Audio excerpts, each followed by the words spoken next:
이런 집안이랑 사돈 맺을 수 없어요. 차가운 물이 제 얼굴을 적셨습니다. 상견례 자리에서 말이죠. 물방울이 턱을 타고 흘러내렸습니다. 주변 테이블 사람들이 모두 우리를 쳐다봤어요. 저는 천천히 냅킨으로 얼굴을 닦으며 조용히 물었습니다. 실례지만 저를 아십니까? 바로 그때였어요. 회장님, 오늘 오신다는 연락을 못 받았습니다. 호텔 지배인이 황급히 달려와 제 앞에서 90도로 허리를 숙였죠. 주변 사람들이 웅성거리기 시작했습니다. 상대 부인의 얼굴이 새하얗게 변했어요. 손에 들고 있던 물잔이 덜덜 떨리고 있었습니다. 네, 동방산업회장 이석환입니다. 이 그랜드 타워 호텔도 제 겁니다. 저는 여전히 냅킨으로 젖은 재킷을 닦으며 차분하게 말했어요. 저는 이석환, 올해 68입니다. 동방산업회장이라는 직함을 가지고 있지만 제 하루는 여느 회장들과는 많이 다릅니다.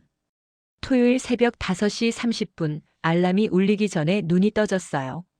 35년 넘게 지켜온 습관이죠. 침대에서 일어나 창문을 열었습니다. 새벽 공기가 상쾌했어요. 옷장을 열자 수천만 원짜리 명품 정장들이 줄지어 걸려 있었습니다. 하지만 제 손은 편한 트레이닝복으로 갔어요. 거울을 보니 68세 남자의 평범한 얼굴이 보였습니다. 깊게 파인 주름 거친 손. 이 손으로 벽돌을 나르고 시멘트를 반죽하던 시절이 어제 같았어요. 가난한 건축 노동자였던 제가 여기까지 오기까지 참 많은 일이 있었죠. 현관을 나서자 새벽 공기가 차가웠습니다. 하지만 상쾌했어요. 제 발은 자연스럽게 한강변으로 향했습니다. 3만 원짜리 운동화를 신고 걷는 이 시간이 저는 참 좋습니다. 명품 구두보다 훨씬 편하거든요. 한강변 산책로를 걷는데 벌써 청소 노동자분들이 일을 시작하고 계셨어요. 안녕하세요, 사장님. 저는 환하게 인사를 건넸습니다. 아이고, 회장님. 오늘도 산책하세요? 60대 중반쯤 되어 보이는 박 사장님이 환하게 웃으며 답했어요. 저는 이분들을 사장님이라고 부릅니다. 왜냐고요? 이분들도 모두 자기 인생의 사장이니까요.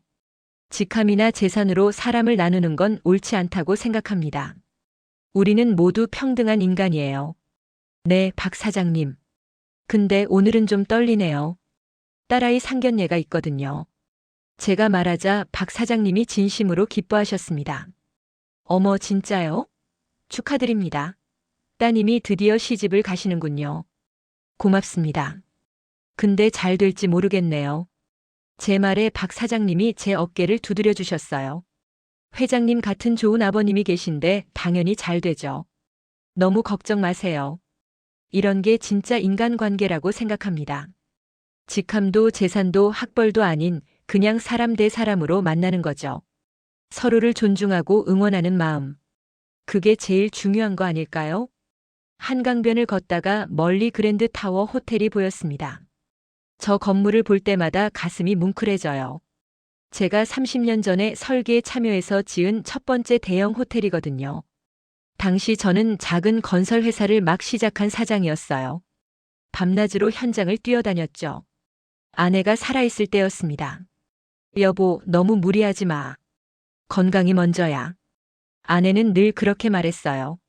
하지만 저는 멈출 수가 없었습니다. 우리 딸 지수에게 부끄럽지 않은 아버지가 되고 싶었거든요. 그렇게 15년을 버티다 보니 어느새 중견기업 사장이 됐고 다시 15년이 지나니 재벌이라는 소리를 듣게 됐어요. 하지만 제 생활은 하나도 안 바뀌었습니다. 여전히 새벽에 일어나고 여전히 걸어다니고 여전히 동네 식당에서 밥을 먹었죠. 오전 7시 동네 해장국집에 도착했습니다. 낡은 간판에 형광등이 깜빡거렸어요. 문을 열고 들어가자 구수한 냄새가 코를 찔렀습니다. 어서 오세요, 회장님. 주인 할머니가 반갑게 맞아주셨어요. 오늘도 콩나물 국밥이시죠? 네, 할머니. 오늘 따님 상견례 가는 날이에요. 좀 떨리네요. 제 말에 할머니가 환하게 웃으셨습니다. 어머, 우리 따님이 드디어. 회장님, 오늘은 좀 잘 입고 가세요. 맨날 그 트레이닝복만 입고 다니시면 어떡해요? 저는 수줍게 웃었습니다. 이게 제일 편해서요. 할머니가 웃으며 고개를 저으셨어요. 이 집은 제가 25년 넘게 다닌 단골집입니다. 가격은 7,000원. 이 맛에 이 가격이면 5성급 호텔 부럽지 않아요. 김이 모락모락 나는 뜨끈한 국물을 한 입 떴습니다. 온몸이 따뜻해졌어요. 벽에 걸린 텔레비전에서 뉴스가 나왔습니다. 동방산업이 중견기업 태성그룹과 1,200억 원 규모의 협력 계약을 추진 중입니다. 아, 태성그룹. 오늘 상견례에서 만날 태영이가 다니는 회사네. 묘한 기분이 들었어요. 세상 참 좁다는 생각이 들었습니다. 바로 그때 핸드폰이 울렸어요. 여보세요? 아빠, 태영 씨 부모님이 그랜드타워 호텔로 예약하셨대요. 제 호텔이었습니다. 피식 웃음이 났어요. 우리 호텔이네. 괜찮아. 근데 아빠 혹시 태영 씨 부모님이 눈치채시면 어떡해요? 미리 말씀해 두는 게 나을까요? 지수의 목소리에서 걱정이 묻어났습니다. 우리 딸은 태영에게 집안 배경을 숨기고 있었거든요. 진심으로 자기를 사랑하는지 확인하고 싶었던 거죠. 저는 그 마음을 충분히 이해했습니다. 재벌 집딸이 아니라 그냥 강지수라는 한 사람으로 사랑받고 싶었던 거니까요. 잠시 생각하다가 답했어요. 아니, 딸아. 자연스럽게 두자. 진짜 모습을 보고 싶구나. 알겠어요, 아빠. 12시에 뵈어요. 전화를 끊고 국밥을 다 먹었습니다. 계산을 하고 나오는데 할머니가 말씀하셨어요. 회장님, 오늘 잘 되길 바랄게요. 우리 따님 좋은 대로 시집 보내세요. 고맙습니다, 할머니. 덕분에 힘이 나네요. 집으로 돌아와 다시 옷장을 열었습니다. 이탈리아에서 맞춘 600만 원짜리 정장, 영국제 900만 원짜리 슈트. 비서실에서 특별한 날을 위해 준비해둔 옷들이었어요. 하지만 제 손은 백화점에서 산 40만 원짜리 회색 재킷으로 갔습니다. 네이비 블루 재킷에 흰 셔츠.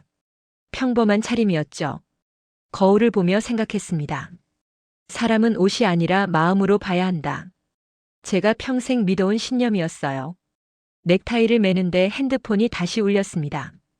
비서실장이었어요. 회장님, 오늘 태성그룹 한태영 차장권은 어떻게 하시겠습니까? 계약서 최종 검토가 끝났습니다. 일단 보류해. 오늘 상견례 보고 결정하지. 알겠습니다, 회장님. 이상한 예감이 들었어요. 왠지 오늘 뭔가 중요한 일이 벌어질 것 같았습니다. 35년 넘게 사업을 하다 보니 이런 감이 생기더라고요. 시계를 보니 10시 30분이었습니다. 출발할 시간이었어요. 운전기사가 대기하고 있었지만 저는 걸어가기로 했습니다. 그랜드타워 호텔까지는 걸어서 40분이면 충분했거든요. 현관을 나서는데 경비 아저씨가 인사를 했어요. 회장님, 오늘도 걸어가세요? 네, 날씨도 좋고. 조심히 다녀오세요. 걸으며 생각했습니다. 오늘 만날 태영이 부모님은 어떤 분들일까? 우리 딸을 진심으로 아껴줄 수 있는 분들일까? 가슴이 두근거렸어요. 설레기도 하고 걱정도 됐습니다. 지수는 외동딸이거든요. 아내가 세상을 떠난 후 혼자 키운 소중한 딸이에요. 하늘을 올려다봤습니다. 구름 한 점 없는 맑은 하늘이었어요. 문득 아내 생각이 났습니다. 여보, 오늘 우리 딸 상견례야. 하늘에서 지켜봐줘. 바람이 살랑 불었습니다. 아내가 대답하는 것 같았어요. 그랜드타워 호텔이 점점 가까워졌습니다. 저 안에서 어떤 일이 벌어질지 저는 아직 몰랐습니다. 그랜드타워 호텔 입구에 도착했을 때 시계는 정오를 가리키고 있었습니다. 예약 시간 딱 맞춰온 거죠. 하지만 문을 열고 들어서는 순간 뭔가 이상한 기운이 느껴졌어요. 로비는 화려했습니다. 30년 전 제가 설계에 참여했을 때보다 훨씬 더 고급스럽게 리모델링 되어 있었죠. 천장에 크리스탈 샹들리에가 반짝이고 대리석 바닥이 제 모습을 비춰냈습니다. 어서 오십시오. 직원이 공손하게 인사했어요. 전 가볍게 고개를 끄덕이고 예약석으로 향했습니다. 3층 VIP 룸이었죠.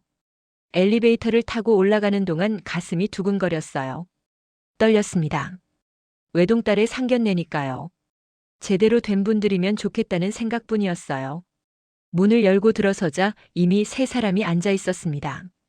제 딸 지수와 남자친구 태영, 그리고 태영의 부모님이었죠. 그런데 분위기가 좀 이상했어요. 공기가 묘하게 차가웠습니다. 아, 오셨네요. 여자분이 말했습니다.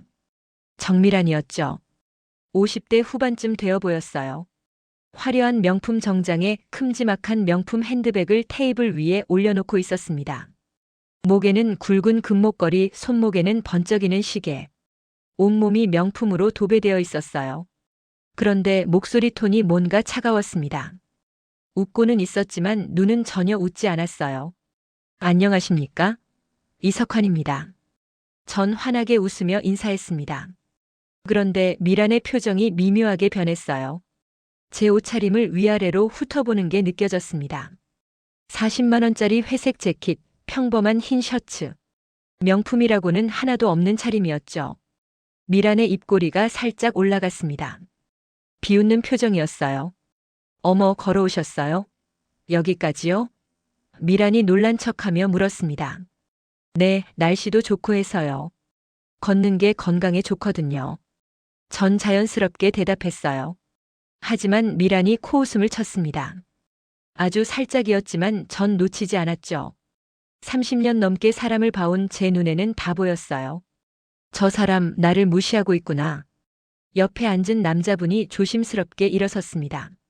처음 뵙겠습니다. 한진수라고 합니다. 진수는 조용하고 점잖아 보였어요. 악수를 나누는데 손이 떨리는 게 느껴졌습니다. 아내한테 눌려 사는 남자의 손이었죠. 반갑습니다. 제 딸 지수가 제 옆자리를 가리키며 말했어요. 아빠, 여기 앉으세요. 딸의 목소리가 평소보다 조금 떨리고 있었습니다. 긴장한 거죠. 전 지수의 어깨를 가볍게 두드려주고 자리에 앉았어요. 그때였습니다. 미란이 시계를 힐끗 보더니 말했어요. 우리는 30분 전에 왔거든요. 예약 시간보다 일찍 오는 게 상식 아닌가요? 순간 공기가 차가워졌습니다. 전 침착하게 대답했죠.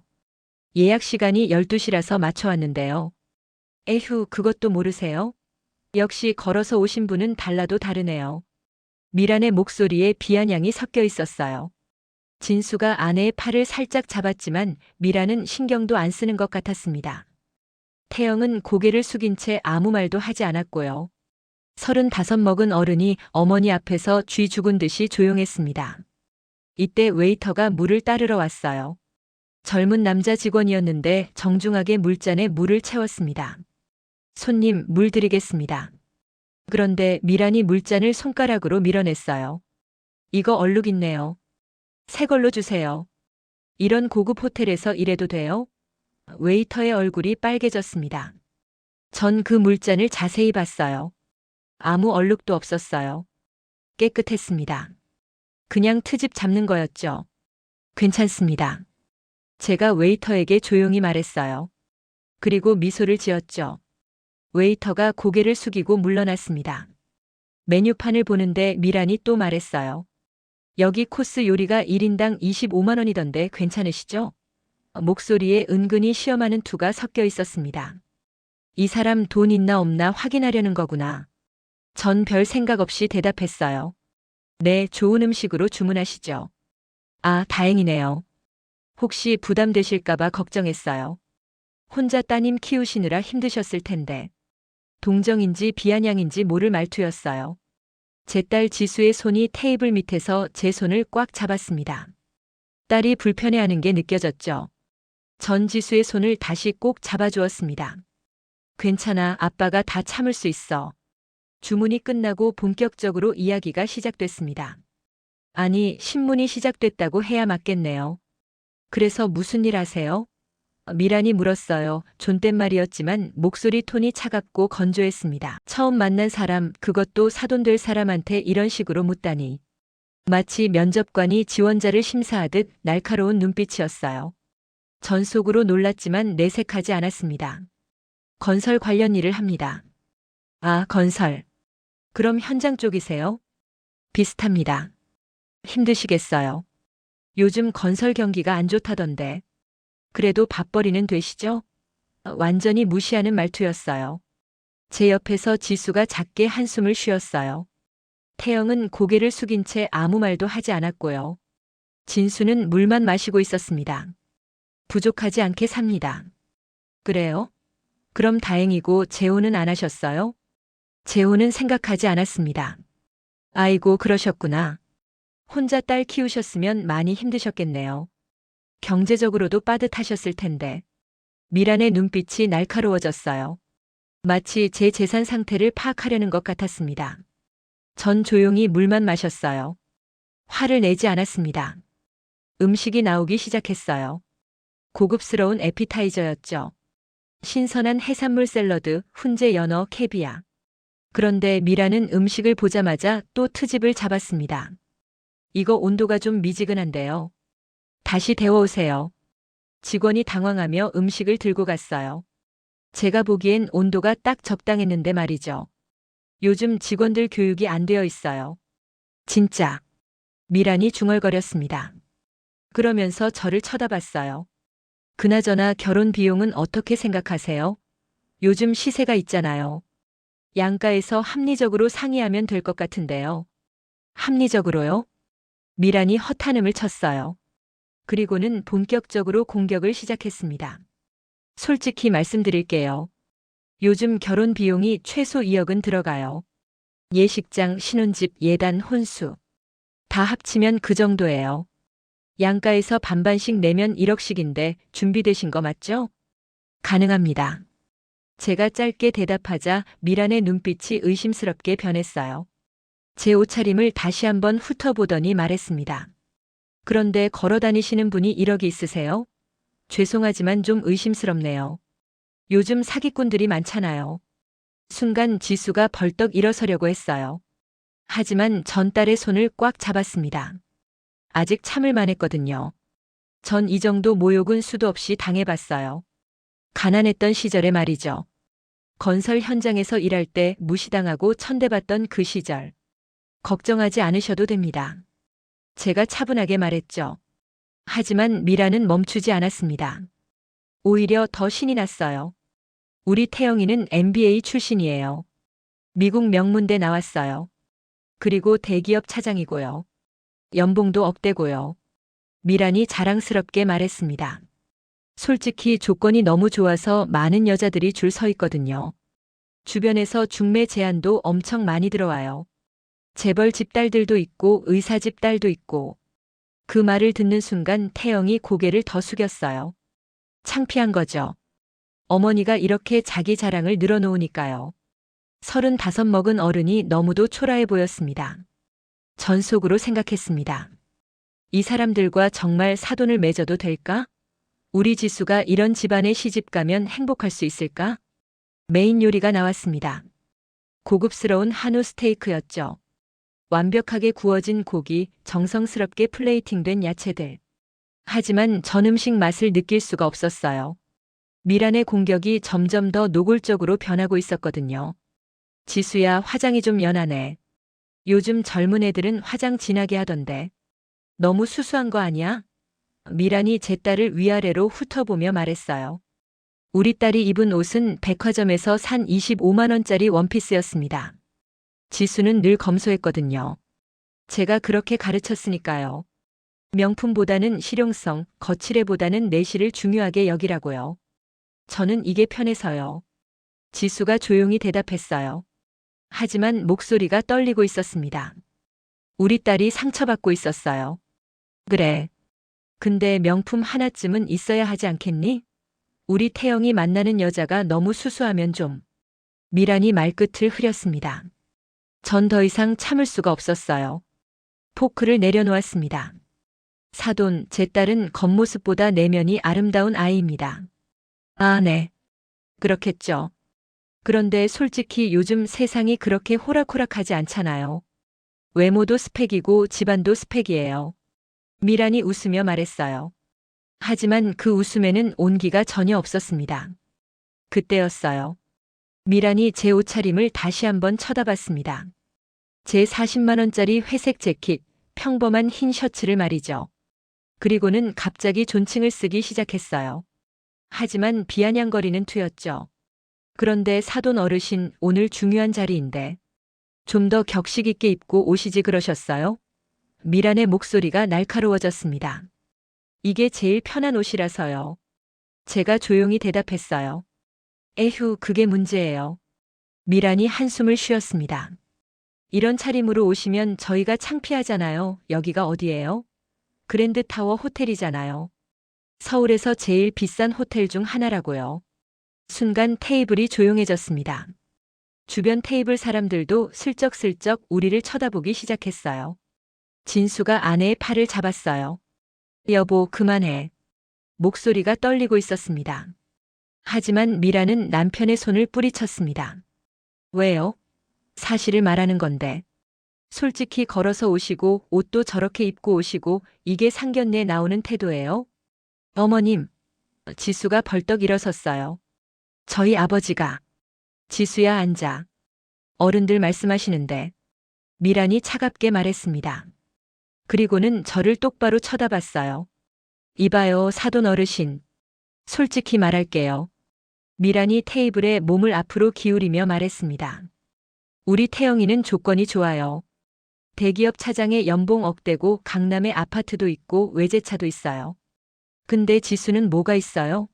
집은 어디 사세요? 전세예요? 자가예요? 차는 있으세요? 솔직히 말씀해 보세요. 미란의 목소리가 점점 커졌습니다. 전 천천히 물잔을 들었습니다. 한 모금 마시고 조용히 내려놓았죠. 사돈, 결혼은 조건으로 하는 게 아닙니다. 제가 차분하게 말했어요. 에이, 무슨 옛날 얘기를 하세요? 미란이 비웃었어요. 요즘 세상이 얼마나 현실적인데요. 사랑? 그런 거 배 불러야 하는 거예요. 먹고 사는 게 제일 중요하다고요. 그리고는 계속 말을 이었습니다. 혼자 딸 키우셨다면서요? 제대로 준비도 못 하셨잖아요. 솔직히 우리한테 얹혀 살 생각이시죠? 태영이 집에 얹혀 살고 태영이 돈으로 살고. 그 순간 제 안에서 뭔가 끊어지는 소리가 들렸습니다. 35년 넘게 쌓아온 인내심이 한계에 다다른 거죠. 하지만 전 여전히 참았습니다. 목소리를 높이지 않았어요. 사돈. 제가 차갑게 말했어요. 제 딸이 누구한테 얹혀 살 일은 없습니다. 어머, 지금 목소리 톤 좀 보세요. 이게 저한테 할 태도예요?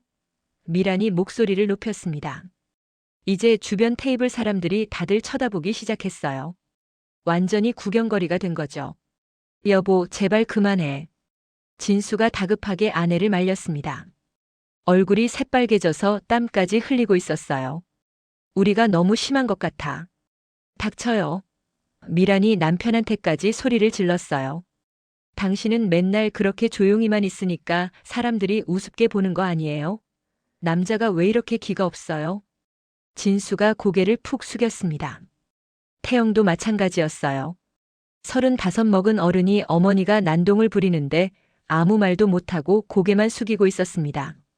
제 딸 지수는 손으로 얼굴을 가리고 있었어요. 눈물을 참고 있는 게 보였습니다.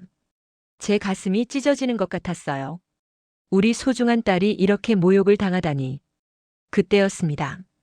미란이 갑자기 물잔을 집어들었어요. 전 직감적으로 알았습니다.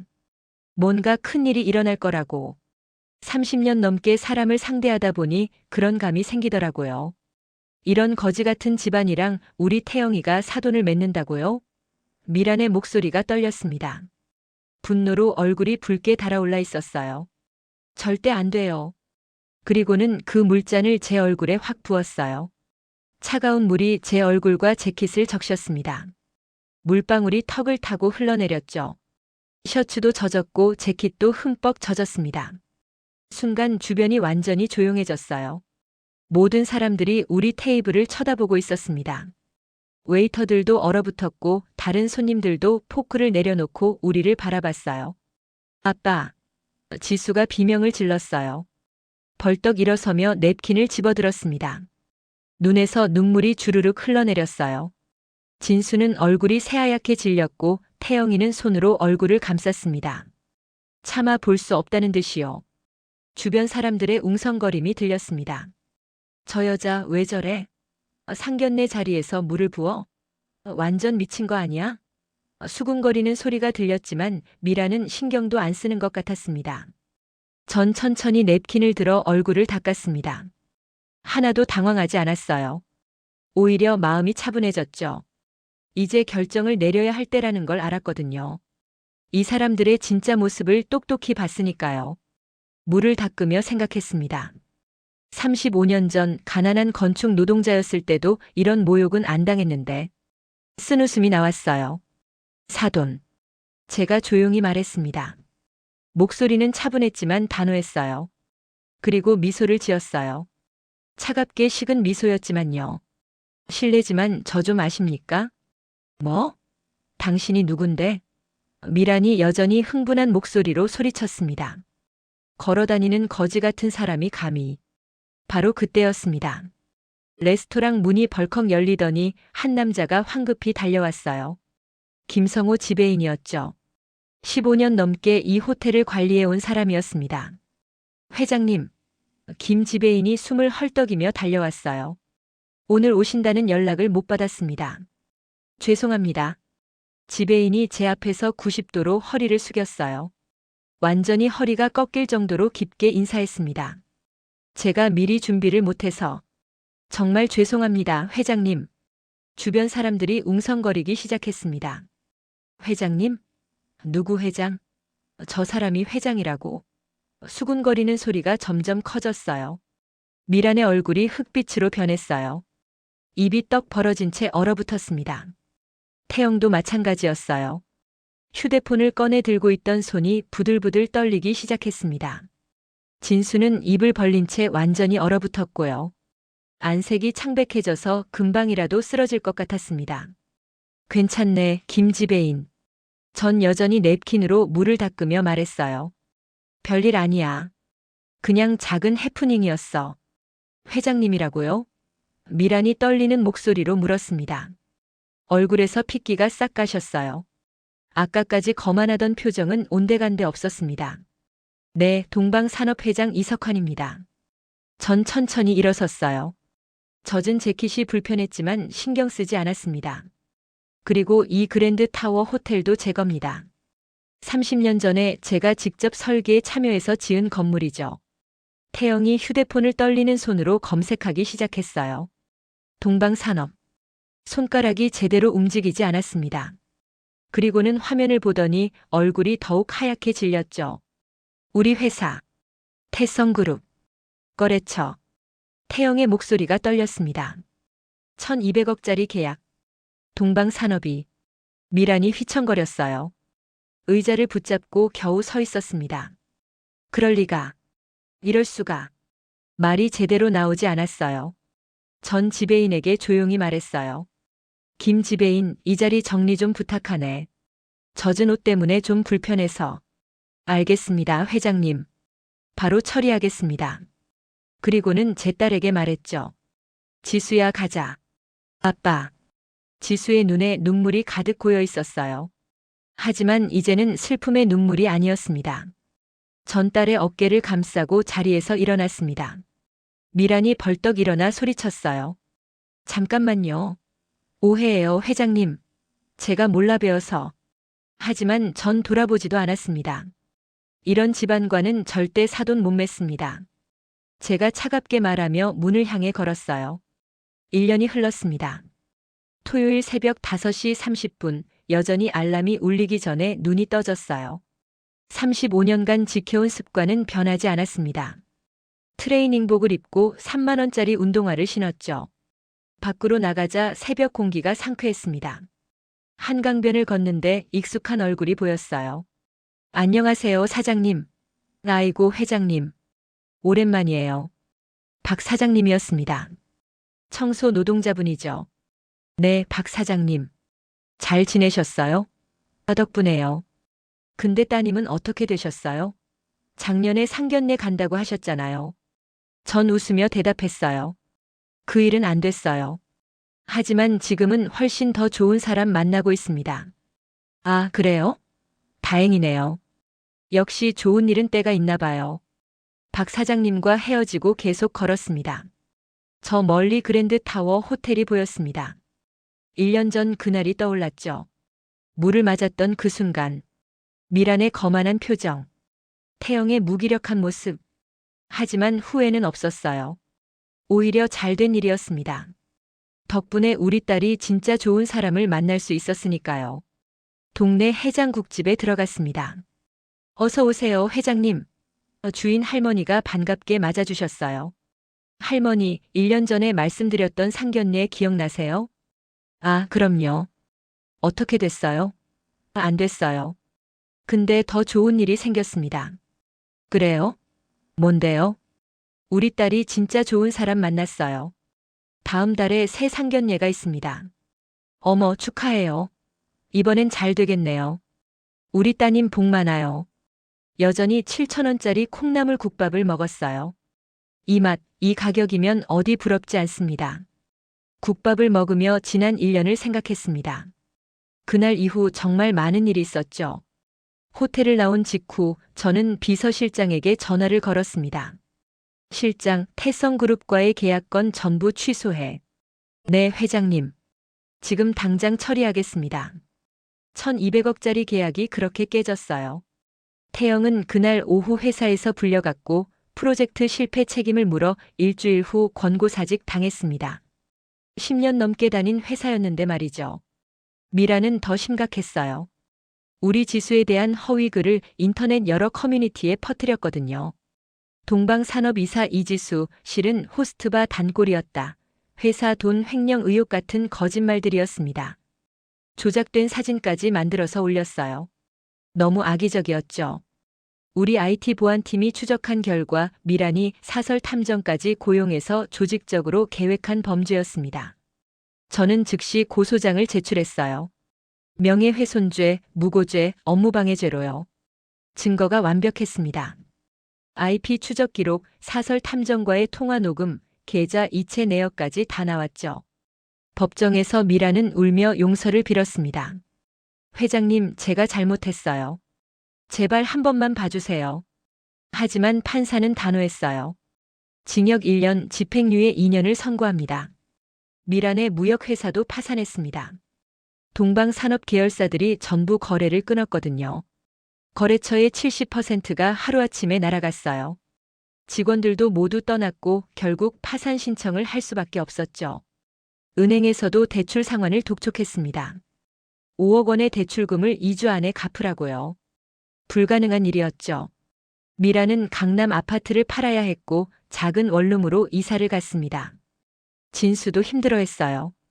30년 동안 아내 눈치만 보며 살았던 그가 처음으로 아내에게 맞섰습니다. 당신 때문에 다 망쳤소. 이제는 못 살겠소. 이혼 소송까지 제기했죠. 하지만 6개월쯤 지나서 상황이 변하기 시작했습니다. 미란이 변한 거예요. 복지관에서 봉사활동을 시작했어요. 판결문에 명시된 것도 아니었습니다. 스스로 선택한 길이었죠. 매주 화요일과 목요일 오전 9시부터 오후 2시까지 노인분들께 식사를 대접하고 설거지를 도왔습니다. 할머니, 천천히 드세요. 예전의 거만한 모습은 온데간데 없었어요. 아가씨는 왜 여기서 봉사를 하나? 제가 배울 게 많아서요. 겸손하게 사는 법을요. 미란의 목소리에 진심이 묻어났습니다. 설거지를 하는데 옆에서 진수가 도와주고 있었어요. 그래요, 진수가 결국 돌아온 겁니다. 아내가 진심으로 변하는 걸 보고 다시 기회를 준 거죠. 여보, 이 그릇들 헹구는 거 도와줘. 응, 알았어. 둘은 이혼하지 않았어요. 하지만 예전과는 완전히 달라졌습니다. 서로를 존중하게 됐죠. 여보, 오늘 저녁은 내가 할게. 진수가 요리를 배웠어요. 미란도 변했고요. 원룸에서 나와 작은 투룸으로 이사를 갔습니다. 진수가 중소기업에 취직했거든요. 월급은 적었지만 둘이 살기엔 충분했어요. 태영은 어떻게 됐냐고요? 처음엔 정말 힘들어했습니다. 대기업 차장에서 백수가 됐으니까요. 하지만 그것이 오히려 전환점이 됐어요. 우연히 한 카페에서 아르바이트를 시작했는데 커피 만드는 일이 적성에 맞았나 봅니다. 바리스타 자격증을 땄고 지금은 작은 동네 카페에서 정식 바리스타로 일하고 있어요. 제가 3달 전쯤 그 카페를 우연히 지나가다가 봤습니다. 어서 오세요. 태영이 환하게 웃으며 손님을 맞이하고 있었어요. 대기업 차장 시절보다 훨씬 밝은 얼굴이었습니다. 사장님, 오늘도 아메리카노 한 잔이요? 네, 바로 만들어 드릴게요. 단골 손님들과 친근하게 대화하는 모습이 보기 좋았어요. 이제는 카페 운영까지 배우고 있다더군요. 제 딸 지수는 어떻게 지내고 있냐고요? 우리 딸은 회사에서 승승장구했습니다. 실력을 인정받아 이사로 승진했거든요. 아빠, 나 승진했어. 지수가 전화로 기쁘게 말했을 때 전 정말 자랑스러웠어요. 축하한다, 딸아. 내 실력으로 이룬 거야, 아빠. 그럼 당연하지. 그리고 아빠. 응? 소개하고 싶은 사람이 있어요. 그렇게 지수는 새로운 사람을 만나게 됐습니다. 회사 후배인 강우진이었어요. 31살 평범한 회사원이었죠. 명문대를 나온 것도 MBA를 한 것도 아니었습니다. 하지만 성실했어요. 그리고 진실했습니다. 무엇보다 우리 지수를 진심으로 아꼈죠. 아버님 처음 뵙겠습니다. 강우진이라고 합니다. 우진이가 제게 허리 숙여 인사했어요. 떨리는 목소리였지만 눈빛은 진지했습니다. 반갑네, 우진 씨. 우리 딸 잘 부탁하네. 최선을 다하겠습니다, 아버님. 상견례 장소는 제가 25년 넘게 다닌 해장국집이었어요. 7,000원짜리 콩나물 국밥을 먹는 자리였죠. 우진이 부모님도 수수한 분들이었습니다. 회장님, 저희 같은 평범한 집안이. 우진 아버지가 조심스럽게 말했어요. 전 손을 저었습니다. 아닙니다. 사람이 중요하지 집안이 중요한 게 아니에요. 우진 씨가 우리 딸을 진심으로 대해주면 그걸로 충분합니다. 감사합니다, 회장님. 우진 어머니가 눈물을 글썽이셨어요. 저희 아들이 좋은 사람 만나서 정말 다행입니다. 그날 상견례는 따뜻했습니다. 화려하지 않았지만 진심이 있었죠. 7,000원짜리 콩나물 국밥을 먹으면서도 모두가 행복해했어요. 이게 진짜 행복이구나 싶었습니다. 같은 시각 복지관에서는 미란과 진수가 설거지를 마치고 있었습니다. 여보, 저기 텔레비전 좀 봐. 진수가 말했어요. 식당 구석 텔레비전에서 뉴스가 나오고 있었습니다. 동방산업, 올해 매출 사상 최고치 경신. 이석환 회장은 검소한 경영 철학으로 유명. 미란이 텔레비전을 물끄러미 바라봤어요. 이 회장님, 정말 좋은 분이셨어. 응, 우리가 알아보지 못했던 거야. 내가 정말 어리석었어. 미란의 눈에서 눈물이 떨어졌습니다. 진수가 아내의 손을 잡아주었어요. 이제 우리는 달라졌잖아. 그걸로 된 거야. 고마워, 여보. 당신이 있어서. 둘은 조용히 설거지를 마저 했습니다. 예전과는 다른 모습이었어요. 겸손하고 감사할 줄 알고 서로를 존중하는 부부가 되어 있었습니다. 저녁 무렵 전 지수와 함께 한강변을 걸었어요. 바람이 선선했습니다. 아빠 행복해요? 지수가 물었습니다. 그럼 딸아. 행복해. 1년 전 일은 후회 안 해요? 전 고개를 저었어요. 전혀. 오히려 잘 됐어. 내가 진짜 좋은 사람 만났잖아. 우진 씨 어때요? 좋아. 진심이 느껴져. 그게 제일 중요한 거야, 딸아. 지수가 제 팔짱을 꼈어요. 아빠 사랑해요. 나도 사랑한다, 딸아. 우리는 계속 걸었습니다. 석양이 아름답게 물들고 있었어요. 저 멀리 그랜드타워 호텔이 보였습니다. 1년 전 그곳에서 모든 게 시작됐죠. 하지만 전 후회하지 않았어요. 그 일이 있었기에 모두가 배울 수 있었으니까요. 미라는 겸손을 배웠습니다. 진수는 용기를 배웠죠. 태영은 자립을 배웠고요. 그리고 우리 지수는 진짜 사랑을 찾았습니다. 전 그저 걸었을 뿐이에요. 새벽마다 걷고 해장국을 먹고 사람들과 인사하며 살았죠. 진짜 부자는 겸손한 사람입니다. 진짜 사랑은 조건이 없어요. 그리고 사람은 겉모습이 아니라 마음으로 봐야 합니다. 이게 제가 평생 걸으며 배운 것들이에요. 오늘 제 이야기가 여러분께 조금이나마 힘이 되셨다면 댓글로 여러분의 생각을 들려주세요. 그리고 이런 따뜻한 이야기들을 계속 듣고 싶으시다면 구독 버튼과 좋아요도 눌러주시면 감사하겠습니다. 앞으로도 우리 인생의 진솔한 이야기들을 계속 전해드리겠습니다. 여러분의 하루하루가 평안하시길, 그리고 존중받는 삶이 되시길 진심으로 기원합니다. 감사합니다.